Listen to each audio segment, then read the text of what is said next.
Sometimes, the best parts in a movie aren't in the script. From impromptu slips to unexpected explosions, these sci-fi movie bloopers were just too good to leave out. The first Guardians of the Galaxy film captured audiences with its endearing take on the universe. Showcasing quirky aliens, colorful worlds, and lighthearted adventure, the movie expanded the Marvel Cinematic Universe into the far reaches of space. At the center of the story is Peter Quill, charmingly portrayed by Chris Pratt. Quill has come into the possession of one of the most powerful weapons in the galaxy, an orb that audiences would later discover holds one of the 6 Infinity Stones. The sought-after, high-priced orb has an array of people hunting for it, including Thanos' followers in The Collector, played by Benicio del Toro. While Quill and his newfound acquaintances do their best to protect the powerful artifact, the blundering protagonist comes close to breaking the treasure. After discovering the orb's value, importance, and fragility, Quill fumbles and drops the artifact as a deal is made to sell it to the Collector. It is an iconic moment that defines Chris Pratt's clumsy character, and surprisingly, it was not in the script. According to director James Gunn, Pratt's fumble was unexpected and incidental, yet the filmmaker loved it so much, it had to make the film's final cut. The Martian is a wonderful movie about science prevailing in the face of adversity. Based on a novel by Andy Weir, the story follows astronaut Mark Watney, played by Matt Damon. Watney is inadvertently abandoned on Mars and forced to survive an extended stay while awaiting a rescue mission from NASA. Although he exceeds expectations while living in the alien atmosphere, things do not go so well back on Earth. Amidst failed rocket launches, costly bureaucracy, and time limits, scientists on Watney's home planet do what they can to bring him back. One of the geniuses who comes up with a plan to rescue Watney is the eccentric Rich Purnell, played by Donald Glover. Among strange traits like sleeping in his office and talking erratically to himself, a defining moment for the character is when he trips on his own feet and quickly recalibrates himself. Hilariously, Glover admitted during an interview on Conan that the fall was an honest mishap. When you see me in the movie and I eat it, that's really eating it. However, the moment still appears in the movie. The first Star Wars movie is undeniably considered a classic. Beloved by fans the world over, A New Hope launched one of the biggest franchises the world has ever seen. But although Star Wars Episode 4 is considered perfect by many moviegoer standards, the film was not without its mistakes. One of the funniest blunders in Star Wars takes place on the galaxy's most dangerous weapon, the Death Star. One stormtrooper can be seen knocking his head on top of a door as the Imperial Army descends on R2-D2 and C-3PO in the control room. Although the upward sliding doors make the Death Star appear futuristic, the bump showcases how flawed these entranceways and low visual helmets would be in the real world. Somehow landing in the final cut of the film, the stormtrooper's doorway miscalculation is one of the most famous bloopers to appear in a movie. There are times when directors actively try to capture the perfect blooper to get the most genuine reaction from the performers as possible. One of the best examples of this trickery comes in director Ridley Scott's 1979 space horror, Alien. Scott made many notable choices that helped make Alien the smash hit that it is, including choosing a female heroine over a standard male action star. Well, fans of Alien may be surprised to know that one of the movie's most famous moments involved a nasty surprise for the entire crew of the Nostromo. In his book, Cinema Alchemist, the film's art director, Roger Christian, explained the momentous scene where the newborn alien explodes from the chest of Officer Kane.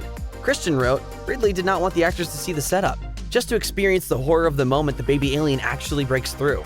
So when the alien violently protrudes from Kane, the reactions you see on the actors are all genuine. Meanwhile, the blood-covered look of shock on their faces remained in the film. When the original Blade Runner was released in 1982, it redefined what science fiction could look like in cinema. Yet another film on this list directed by Ridley Scott, the story is an adaptation of Philip K. Dick's novel Do Androids Dream of Electric Sheep. Featuring a dystopian future plagued with synthetic replicants, the movie follows hardened cop Rick Deckard as he hunts down the advanced robots and uncovers dark secrets about the company that made them. One of the futuristic replicants that Deckard has been assigned to retire is Pris, who is performed by 80s film darling Daryl Hannah. Unfortunately, the young actress took such a spill that she needed medical attention. In one scene, a panicked Pris is seen tripping and falling into a car window.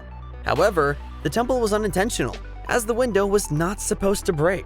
As a result of the accident, the actress had broken her elbow in 8 places. Thankfully, Hannah was able to finish the scene with no one the wiser, and her fall made it into the final cut of the film. The Back to the Future trilogy is a beloved take on one of science fiction's favorite themes, time travel. Starring Michael J. Fox as the accidental time traveler Marty McFly, the Back to the Future movies have become notorious for their charm and sense of wonder. This makes it all that more surprising to discover that during the franchise's second installment, there is a scene displaying such a horrific accident that the actress involved nearly died.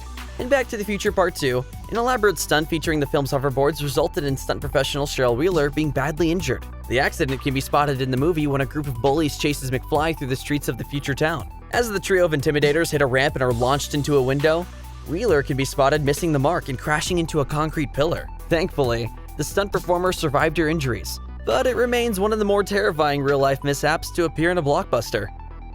Rogue One remains one of the most celebrated projects outside of the main Star Wars trilogies.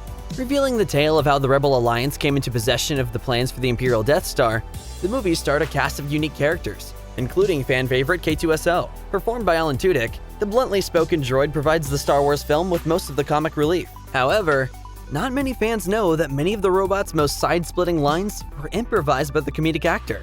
In 2017, Tudyk provided an interview for the Star Wars Twitter account answering questions from fans. He goes on to share his favorite character moment, which involved an impromptu scene of the droid slapping Cassian Andor across the face and telling him, "And there's a fresh one if you mouth off again." Hilariously, the ad-lib moment caught actor Diego Luna, who played Andor, off guard, and he nearly broke character as a result. Thankfully, the actor held it together as the scene is one of the most laugh-worthy moments in the franchise.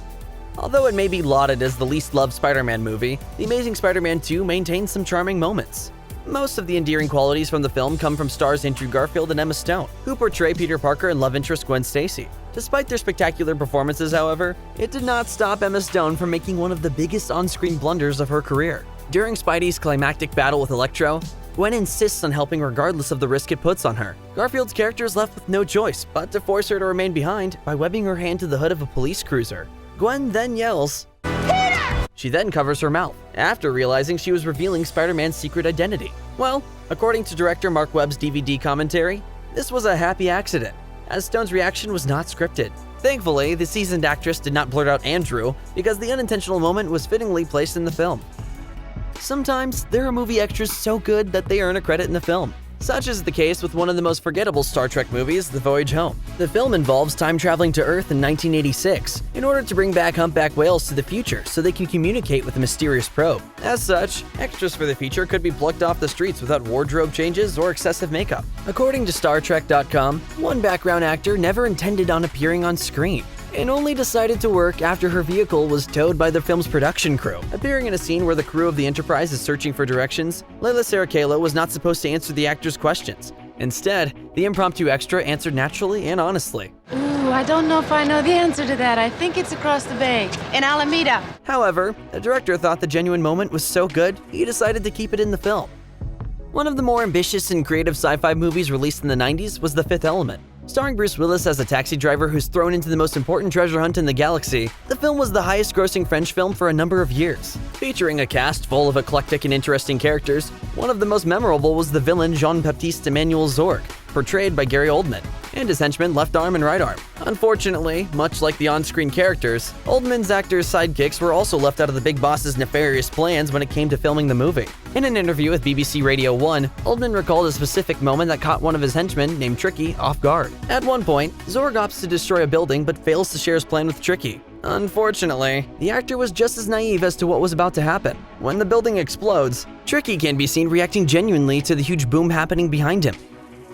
Often considered one of director Steven Spielberg's most magical outings, E.T. became the highest-grossing movie of all time when it was released in 1982. While the film has built a legacy as one of the most beloved movies of its generation, it is also known for being the breakout role for a young actress named Drew Barrymore. Barrymore regularly impressed her famous director throughout the making of the film. Only 6 years old during the filming of E.T., Barrymore reunited with Spielberg 40 years later on the set of her own talk show, The Drew Barrymore Show. During their interview, Spielberg admitted that Barrymore was responsible for many of the iconic lines of the film, including, "I don't like his feet." The director also admitted that the actress didn't even care what the film was about. Meanwhile, the interview features an old Entertainment Tonight clip of young Barrymore from 1982, with the actress admitting that she was acting like herself the whole time. "I could act like myself the whole time on that shoot because Gertie sort of was like me."